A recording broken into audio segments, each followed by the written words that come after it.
quisiera que leyéramos juntos el texto en que se basa esta pregunta. ¿Quién removerá la piedra? ¿Quién removerá la piedra? Marcos 16, del 1 al 8. Marcos 16, del 1 al 8.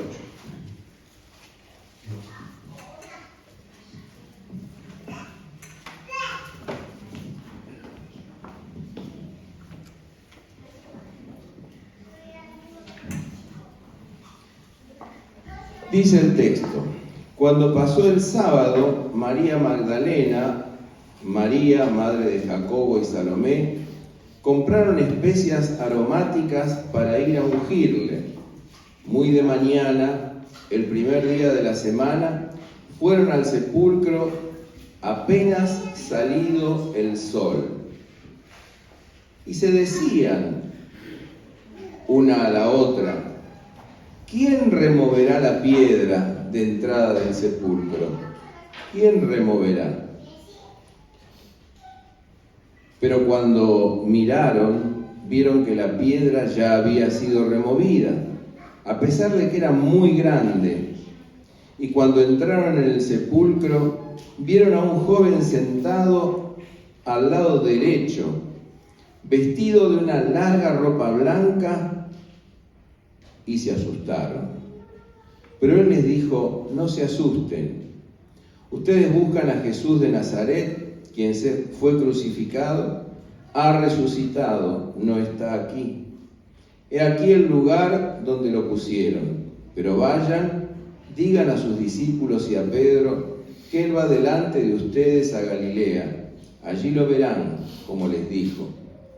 Ellas salieron y huyeron del sepulcro porque temblaban y estaban presas de espanto, y no dijeron a nadie porque tenían miedo. En forma muy sobria, el Evangelio de Marcos narra la resurrección de Jesús. En forma muy sobria. Obviamente la resurrección de Jesús es un hito central, ¿no es cierto?, en la historia del cristianismo.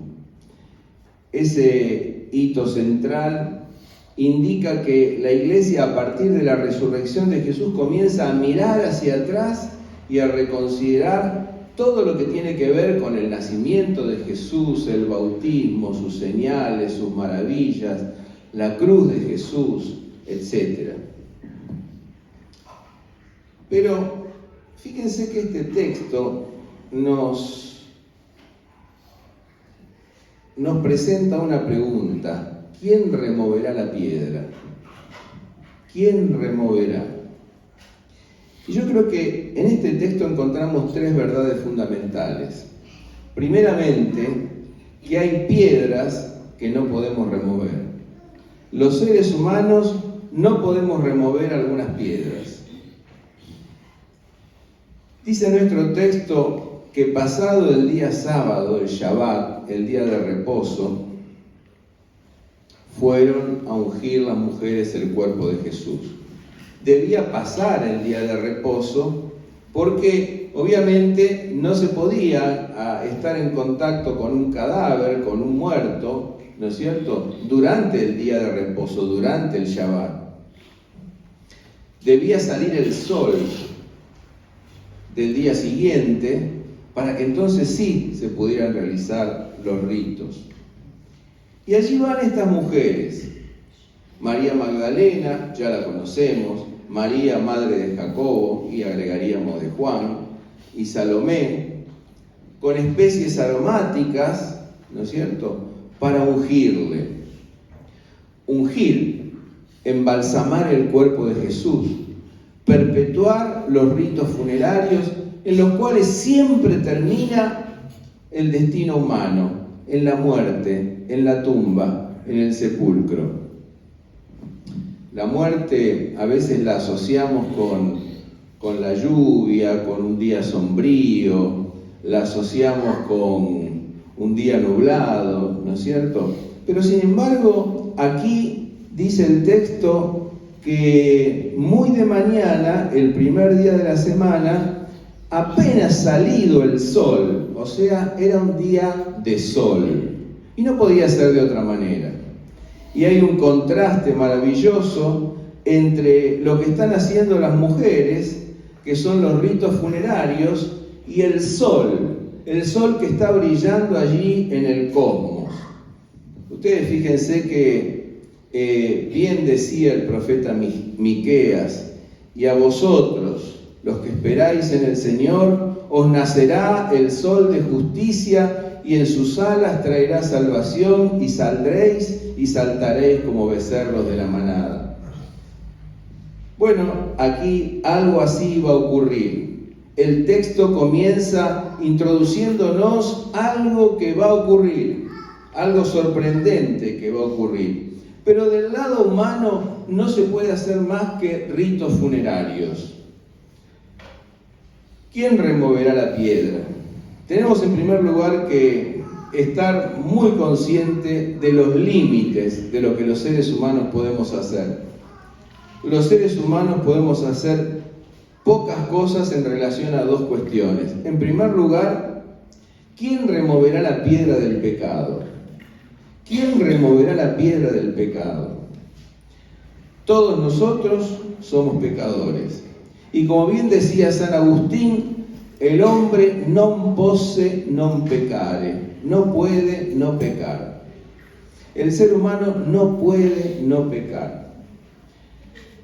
El egocentrismo, la violencia, la injusticia, la idolatría, son algunas de estas cuestiones que caracterizan y que atraviesan a toda la humanidad. El profeta Isaías y aún Ezequiel hablaban de los corazones duros, y aquí estamos hablando de la piedra, ¿no es cierto? ¿Quién removerá la piedra del pecado? Y el profeta Isaías avisoraba tiempos en que Dios habría de cambiar el corazón de piedra por un corazón de carne. ¡Qué maravilla! Pero a veces hay corazones de piedra. En la cruz se ve claramente el pecado humano. No hay mejor forma de ver el pecado humano que en la cruz de Cristo. Uno podría decir, uno lo podría ver en la ley de Moisés. A ver, quien transgrede los mandamientos de la ley, las palabras de la ley, peca.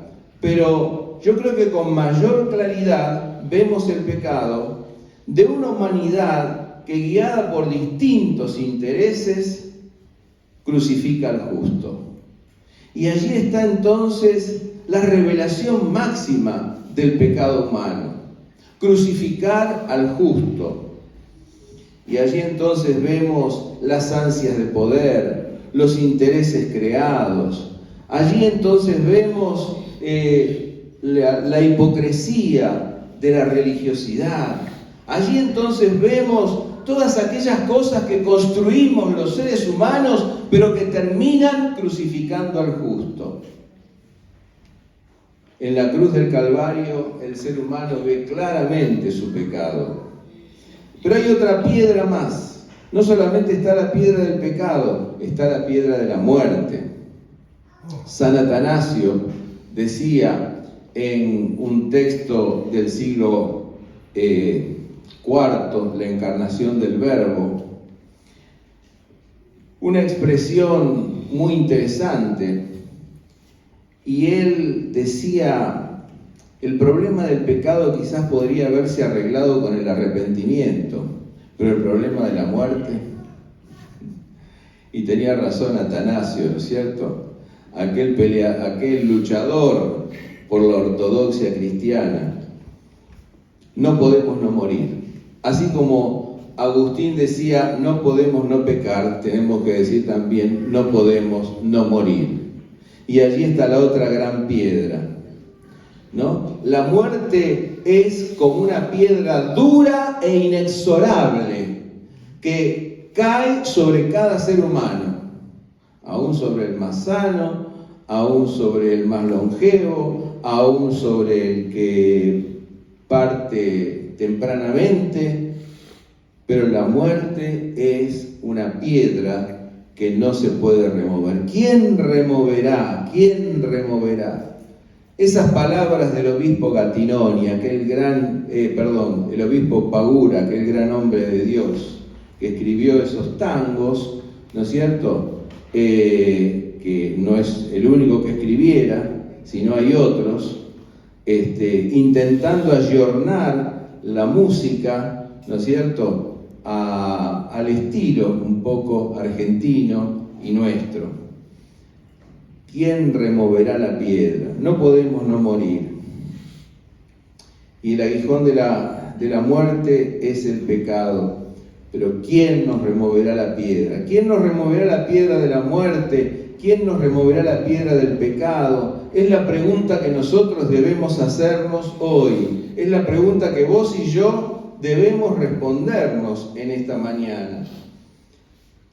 Pero acá está la segunda gran verdad. La primera era que hay piedras que nosotros no podemos remover por nosotros mismos. La segunda es muy simple. Esas piedras Dios las puede remover.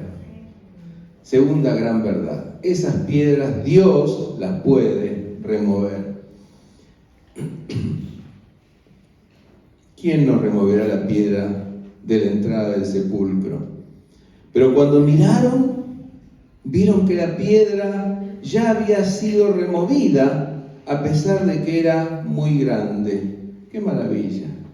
Cuando miraron, versículo 4, vieron que esa piedra, aunque era muy grande, ya había sido removida. ¿Por quién?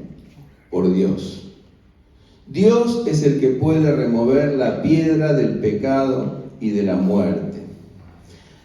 Allí donde el hombre ya no puede hacer más nada, Dios puede actuar. Fíjense ustedes ¿qué fue lo que pudo hacer el ser humano? ¿Qué fue lo único que pudo hacer el ser humano? Y Karl Barth esto lo expresa aguda y emotivamente también. Cuando dice Karl Barth, el ser humano lo único que pudo hacer fue crucificar al justo. El ser humano lo único que pudo hacer es algunos ritos funerarios. El ser humano lo único que pudo hacer es, aunque lo seguía y lo consideraba un justo, abandonarlo en aquella hora trágica de la muerte. Esas son las posibilidades humanas. Eso es lo que el ser humano puede hacer. Ahora, si Cristo hubiera quedado en la tumba, el destino nuestro, el destino tuyo, el destino mío, el destino de toda la humanidad hubiese sido la muerte eterna. Pero allí donde el hombre no puede hacer más nada, allí donde ya no hay más lugar para que el brazo humano actúe, allí entonces actúa Dios. ¿Cómo actúa Dios? En forma absolutamente libre, en forma absolutamente trascendente, en forma absolutamente soberana. Allí actúa Dios y remueve la piedra de la muerte y del pecado. Gloria sea su nombre. Por eso el salmista decía: alzaré mis ojos a los montes, ¿de dónde vendrá mi socorro? Mi socorro viene del Señor, que hizo los cielos y la tierra. Y si Él hizo los cielos y la tierra, ¿cómo no podrá vencer el pecado y la muerte? Y entonces aquí está. No hay ninguna piedra tan grande que Él no la pueda remover. No hay ninguna piedra tan pesada que Dios no la pueda remover. Y entonces las mujeres se encuentran frente a una sorpresa, frente a lo inesperado. Se rompe el eterno retorno de lo mismo. Hay algo nuevo. En medio de la muerte aparece la vida, aparece la esperanza. En la resurrección de Cristo se rompe el ciclo del siempre lo mismo. Y Dios en Jesucristo triunfa sobre el pecado y sobre la muerte. Gloria a Dios. Las mujeres llegaron a ser lo habitual, llegaron a ser lo conocido, pero se encuentran con lo desconocido, con lo inesperado, con la sorpresa. Las mujeres llegan a perpetuar lo que siempre hacemos y siempre nos pasa cuando parte un ser querido.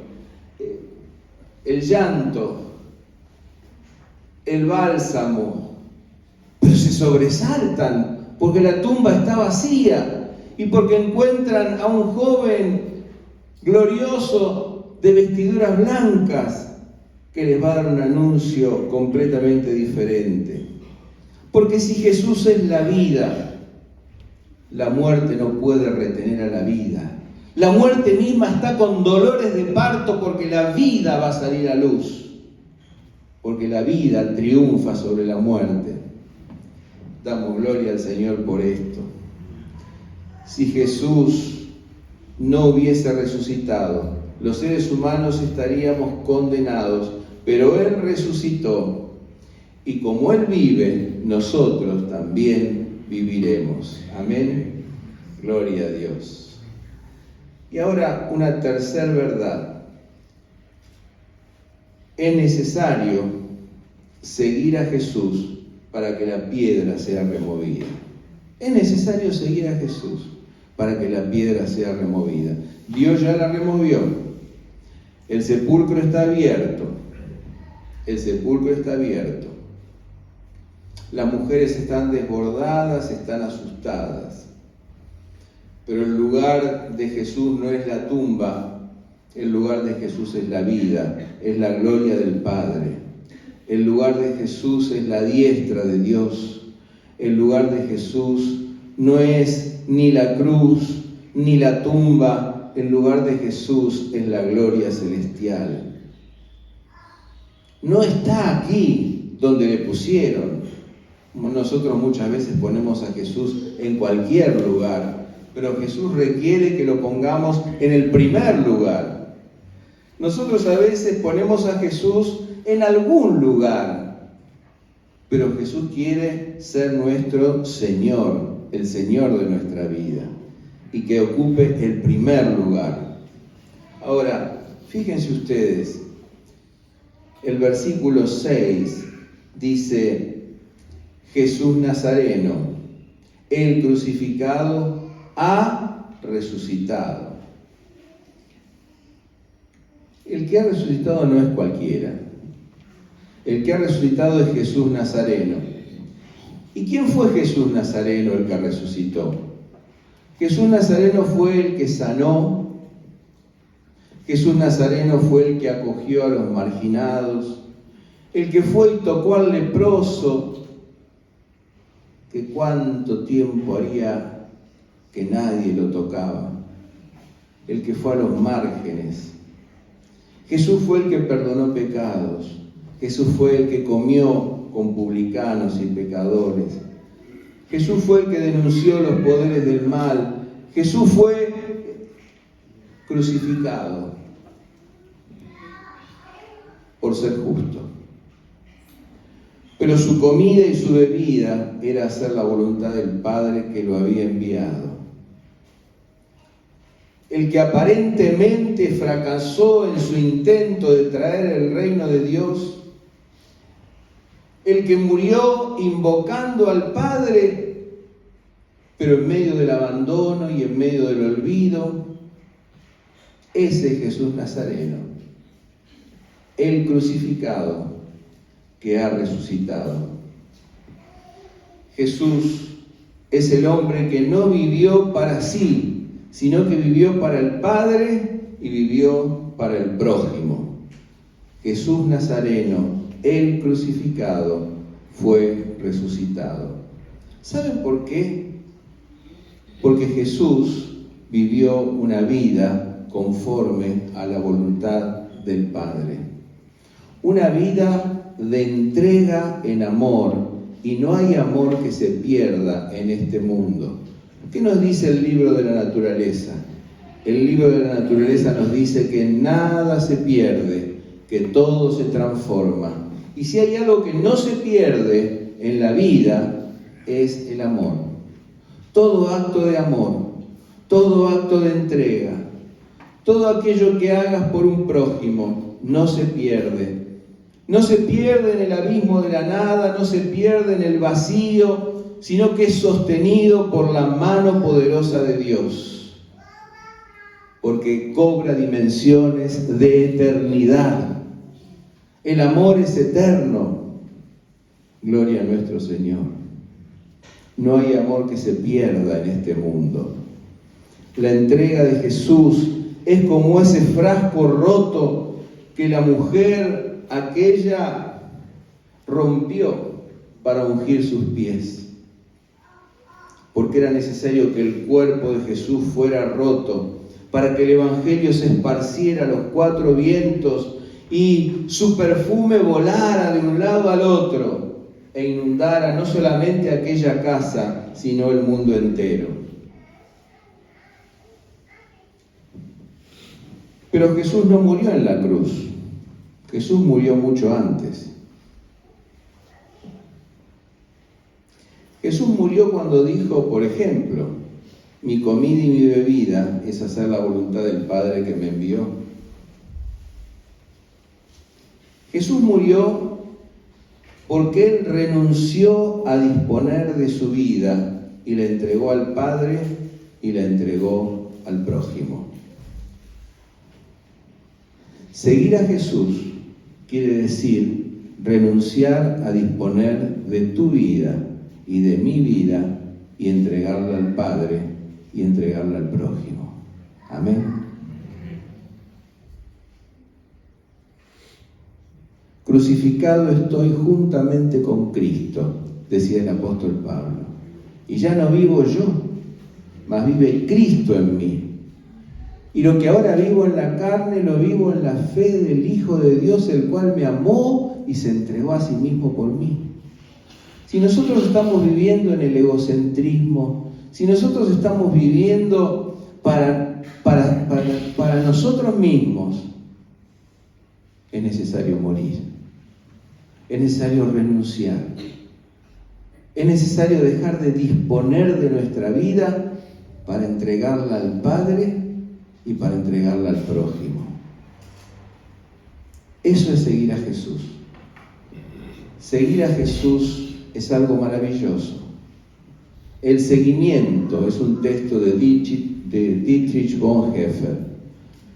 Está traducido como el precio de la gracia, un título paradójico. Pero la gracia de Dios tiene un precio, tiene un costo. Es el seguirle a Jesús y es el seguirle hasta la muerte. Amén. Es el seguirle a Jesús. La resurrección muestra la victoria de la cruz. La victoria sobre el pecado y sobre la muerte viene con la entrega de la vida a Dios y al prójimo. Cuando entregamos nuestra vida a Dios y al prójimo, entonces somos más que vencedores por medio de aquel que nos amó. Cristo nos invita a morir a nuestro egocentrismo y a vivir en la entrega a Él y en la entrega al prójimo. Debemos morir a una vida que ignora a Dios y que vive para sí, y renacer a una vida guiada por el Espíritu de Dios. Solamente de esa manera se puede experimentar el poder de la resurrección.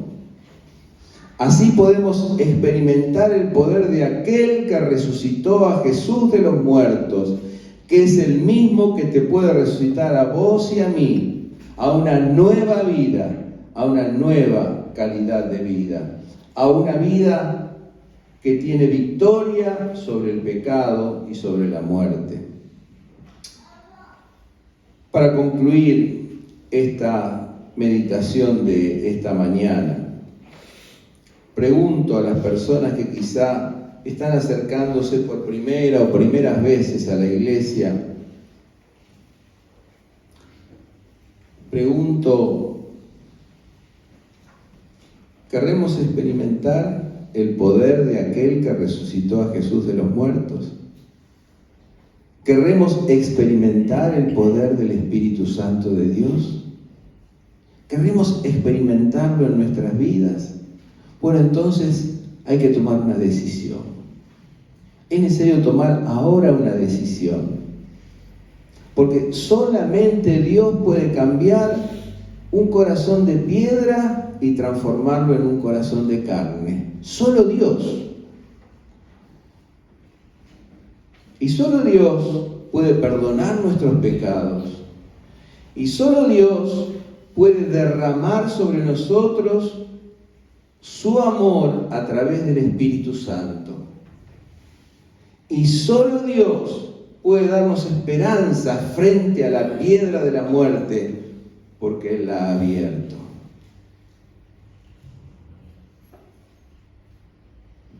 Ahora yo te pregunto, ¿querés en esta mañana renunciar a vivir para vos mismo y comenzar a vivir para Dios y para el prójimo en el seguimiento del Señor Jesucristo? ¿Querés hacerlo? Y si querés hacerlo, yo te invito a que levantes tu mano para que yo pueda orar por vos en esta hora. Dios te bendiga, querida. Amén. Gloria al Señor. Dios te bendiga. Dios te bendiga. Dios te bendiga, mi querido hermano. Qué hermoso. El Señor se gloría. Dice la palabra de Dios que hay gozo en los cielos por cada vida que se arrepiente, y arrepentirse es volverse a Dios. Arrepentirse es volverse a Dios. Y a todos los que hoy han levantado su mano, y gloria al Señor porque lo han hecho, yo les digo, el Espíritu Santo viene sobre ustedes a derramar el amor de Jesús en sus corazones. Gloria sea dada a nuestro Dios. Yo quiero orar por ustedes en esta hora y luego decir una palabrita más para todos los que ya hemos comenzado la vida cristiana, pero que también somos interpelados por esta palabra. Vamos a orar.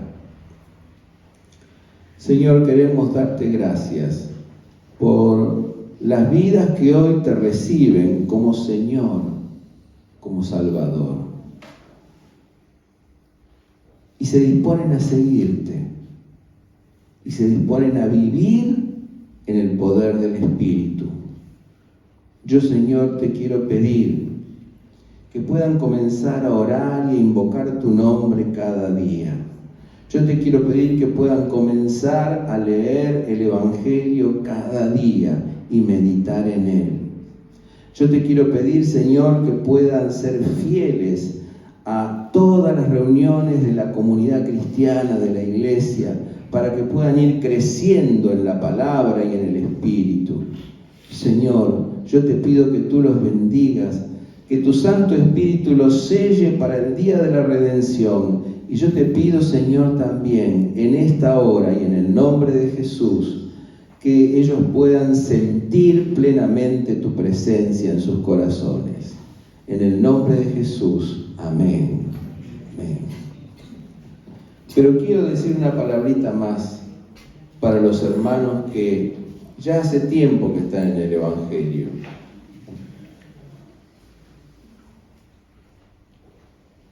Y para decir esta palabra, quisiera leer unos pocos versículos de la carta a los Colosenses. La carta a los Colosenses, allí en el capítulo 3, versículo 1 dice: siendo pues que ustedes han resucitado con Cristo, busquen las cosas de arriba, donde está Cristo sentado a la diestra de Dios. Muchos dirán, yo he resucitado con Cristo, sí. Dice la palabra, busquen las cosas de arriba, donde está Cristo sentado a la diestra de Dios. Porque han muerto y su vida está escondida con Cristo en Dios. Amén.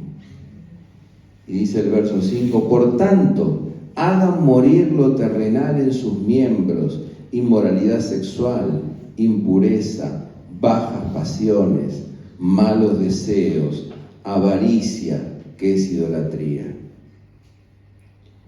Mis hermanos, aunque nosotros hemos muerto alguna vez en Cristo, el apóstol nos llama a que cada día hagamos morir estas cosas en nosotros. Y dice, hagan morir todo esto: inmoralidad sexual, impureza, bajas pasiones, malos deseos, avaricia, que es idolatría. Y sigue diciendo, pero ahora dejen también todas estas cosas: ira, enojo, malicia, blasfemia, palabras groseras de su boca. No se mientan los unos a los otros, porque se han despojado del viejo hombre con sus prácticas y se han vestido del nuevo, el cual se renueva para un pleno conocimiento conforme a la imagen de aquel que lo creó. Aquí no hay griego ni judío, circuncisión ni incircuncisión, bárbaro ni escita, esclavo ni libre, sino que Cristo es el todo y en todos. Por tanto, como escogidos de Dios, santos y amados, vístanse de profunda compasión. Vístanse. Ahora, hoy. Cada día tendríamos que leer Colosenses 3. Cada día. Porque se nos dice lo que tenemos que dejar cada día y de lo que tenemos que tomar cada día.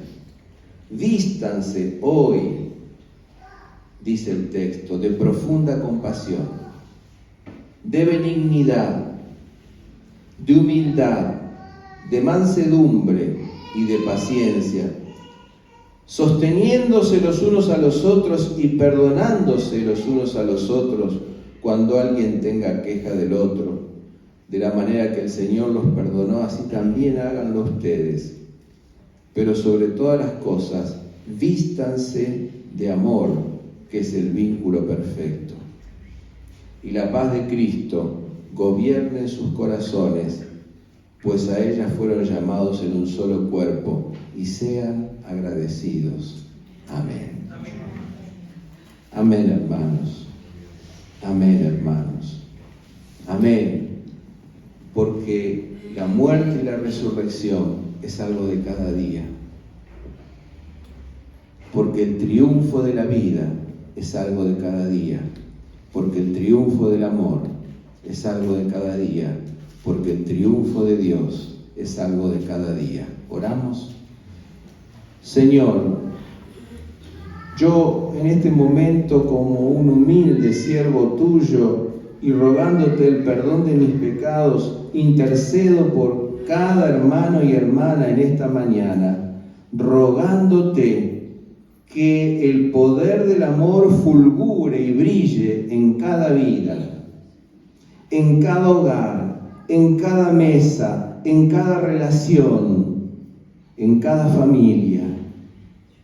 Señor, manifiéstate con tu amor, que hagamos morir el viejo hombre y que nos vistamos de ese nuevo hombre que se va renovando conforme a la imagen del que lo creó. Señor, te pido esto en el nombre santo de Jesús. Amén y amén.